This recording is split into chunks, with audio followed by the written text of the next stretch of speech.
नमस्कार दोस्तों, स्वागत है आप सभी का हमारे और आपके YouTube चैनल एसएससी लैब पर।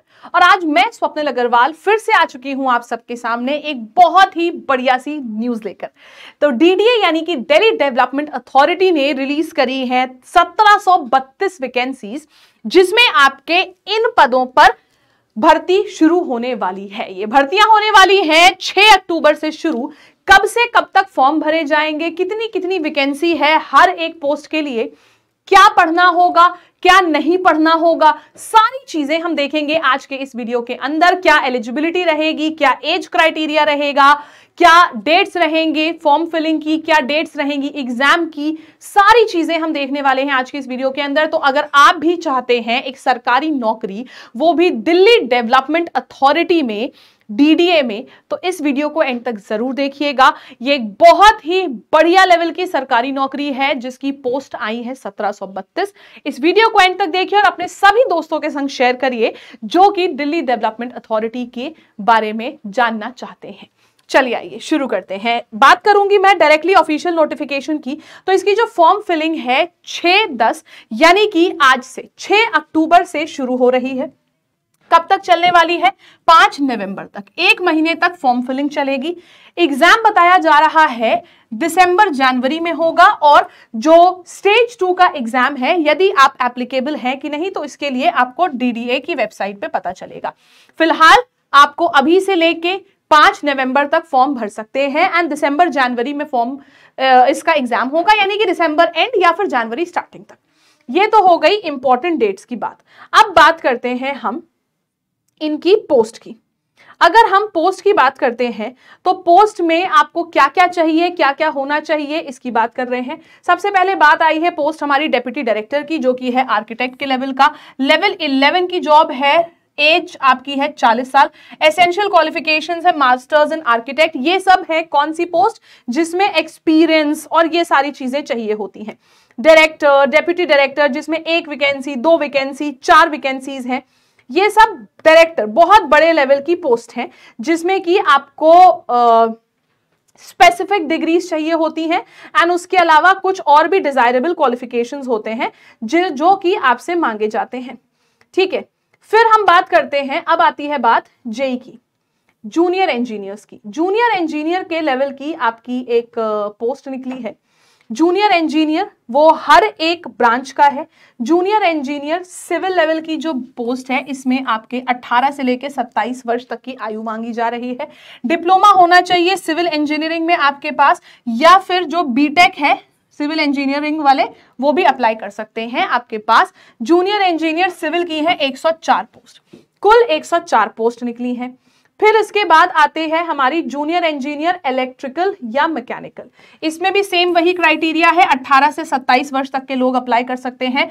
बीटेक इलेक्ट्रिकल या मैकेनिकल इंजीनियर से होगा तो भी आप अप्लाई कर सकते हैं। डिप्लोमा है इलेक्ट्रिकल एंड मैकेनिकल इंजीनियरिंग से तो भी अप्लाई कर सकते हैं। कुल पोस्ट है 67। तो जो भी स्टूडेंट्स एसएससी जेई की तैयारी करते हैं और रह जाते हैं किसी ना किसी कारण, वो अप्लाई कर सकते हैं यहाँ पे। नेक्स्ट आती है हमारे पास एक पोस्ट जिसका नाम है sectional officer horticulture. Sectional officer में एज मांगी गई है 30 साल और यहाँ पे आपके पास एग्रीकल्चर या हॉर्टिकल्चर की डिग्री चाहिए होती है, जो कि बहुत कम लोगों के पास होती है। फिर आती है बात हमारे पास नायब तहसीलदार की। नायब तहसीलदार एक ऐसी पोस्ट जो कि सुन के ही लगती है कि हाँ भाई काफी पावर वाली पोस्ट है। इसमें आपके पास उम्र मांगी गई है मात्र 21 से लेकर 30 वर्ष तक की। रिकॉग्नाइज्ड यूनिवर्सिटी से आपके पास 50% मार्क्स होने चाहिए या अबव, मतलब ग्रेजुएशन मांगा गया है। नॉलेज जो आपसे डिजायरेबल है वो क्या क्या है कि लैंड और स्टेट मैटर्स में आपको थोड़ी बहुत नॉलेज होनी चाहिए एंड डिग्री इन लॉ अगर है आपके पास, लॉ की डिग्री है तो थोड़ा सा एक्स्ट्रा एडवांटेज वो ऐड कर देगी। मात्र 6 वैकेंसीज हैं आपके पास नायब तहसीलदार की। फिर आते हैं हम जूनियर ट्रांसलेटर। जूनियर ट्रांसलेटर जो कि ऑफिशियल लैंग्वेज का होगा, इसके पास मास्टर्स डिग्री होनी चाहिए in Hindi with English as a subject in the degree level. इसमें मात्र 6 वैकेंसीज देखने को मिल रही हैं। सबसे ज्यादा वैकेंसीज हमको अभी तक कहां मिली है? जेई में। जेई में आपको काफी ढेर सारी वैकेंसीज देखने को मिल रही हैं। फिर आती है सर्वेयर की नौकरी। सर्वेयर की नौकरी जहां पे आपसे 18 से 25 वर्ष तक की आयु के लोग अप्लाई कर सकते हैं, जिसमें डिप्लोमा होना चाहिए आपके पास या 2 साल का नेशनल ट्रेड सर्टिफिकेशन होना चाहिए इन सर्वेइंग, या फिर आपके पास 2 साल का एक्सपीरियंस होना चाहिए सर्वे के काम में एंड इसमें भी आई है आपके पास 6 वैकेंसीज। फिर अब बात आती है हमारे पास स्टेनोग्राफर की। Stenographer grade D, stenographer grade D जिसमें 18 से लेकर 30 वर्ष तक की आयु वाले कोई भी लोग अप्लाई कर सकते हैं। स्टेनो है, यहां पे मांगा जा रहा है 12th पास, ठीक है, का सर्टिफिकेट या फिर इससे रिलेटेड जो आपकी मार्कशीट होती है वो। टाइपिंग मांगी जा रही है स्टेनो में, टाइपिंग स्पीड होनी चाहिए 40 वर्ड पर मिनट की इंग्लिश में या 35 वर्ड पर मिनट की हिंदी में कंप्यूटर के ऊपर। फिर नेक्स्ट आपका स्किल नॉर्म टेस्ट होगा जिसमें कि आपका डिक्टेशन होगा 10 minute at the speed of 80 words per minute. Transcription सिर्फ कंप्यूटर पर होगा 50 मिनट इंग्लिश, 65 मिनट हिंदी।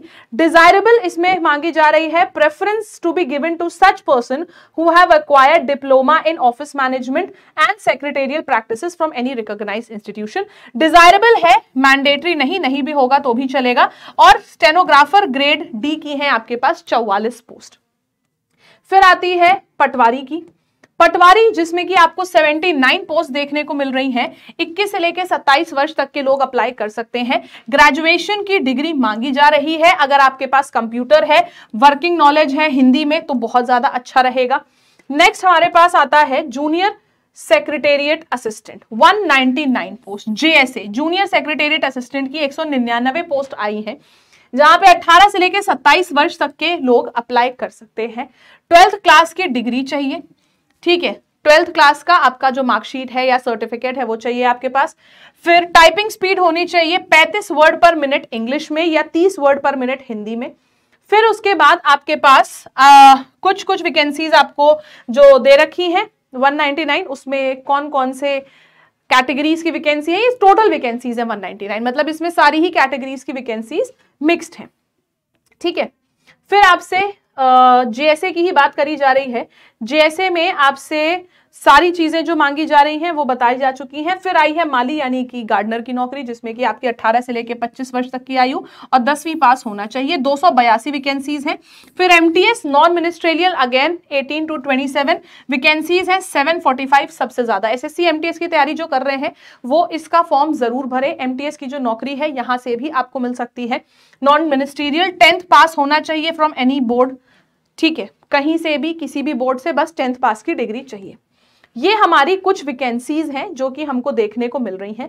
अब बात आती है हमारे इसके बाद की मोस्ट इंपॉर्टेंट पॉइंट्स की कि क्या एज रह सकती है एंड ऑल सारी चीजें। एज क्या है वो मैंने आपको बता दी, पोस्ट क्या है वो आपने देख ली, ठीक है। अब हम आते हैं अपनी आगे की चीजों के ऊपर। आगे की चीजों के ऊपर आते हैं हम, जैसे कि आपका फिजिकल रिक्वायरमेंट एंड ऑल ये सारी चीजें। वैसे तो इनमें से किसी में भी फिजिकल की नीड नहीं है, बट आपके पास फिजिकल का कोई पॉइंट नहीं है, there is just one thing. अब बात आती है नेशनैलिटी की। ऑब्वियसली इंडियन होना चाहिए, ठीक है, इंडियन होना चाहिए, सिटीजन आपका। एज लिमिट आपकी बताई जा चुकी है पहले ही हर एक पोस्ट के according.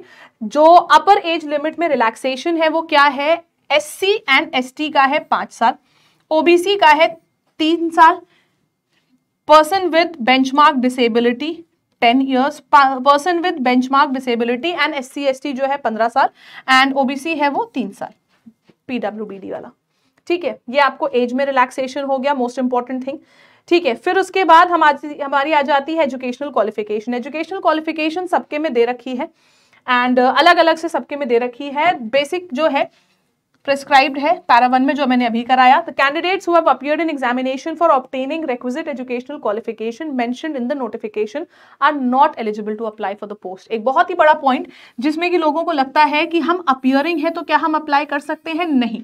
Who have only appeared in the exam for online requisite, ठीक है, ये आपकी बात आ गई। फिर उसके बाद आ जाती है candidate should ensure there eligibility for the post applied, ठीक है, आपकी एलिजिबिलिटी होनी ही चाहिए। उसके लिए बिना उसके तो फॉर्म भर ही नहीं सकते हो। फीस जो है अनरिजर्व्ड OBC एंड EWS की वो है 2500 रुपए which is non refundable. I know fees बहुत ज्यादा है आपकी एंड बाकी जिनके लिए भी है फीस है मात्र 1500 रुपए। फीस काफी ज्यादा है, तो अगर आपकी तैयारी बहुत अच्छे लेवल की है तब आप इसके लिए अप्लाई कर सकते हैं। अप्लाई करने का तरीका डायरेक्टली आप DDA की वेबसाइट पर जा सकते हैं, ठीक है, डायरेक्टली आप कहाँ गया, डायरेक्टली आप वेबसाइट पर जाके अप्लाई कर सकते हैं। 6 तारीख यानी कि आज से वेबसाइट पर एप्लीकेशन स्टार्ट हो चुके हैं, चलने वाले हैं 5 तारीख तक। जितनी भी मेजर बातें थी वो हमने कर ली हैं इस वैकेंसी से रिलेटेड। कोई और डाउट है अगर आपके पास इस वैकेंसी से रिलेटेड तो वो मुझे जरूर बताइएगा कॉमेंट सेक्शन में। And see you guys once again in the next video. If you are new to this channel, do not forget to subscribe and see you guys once again. Thank you so much, have a nice day.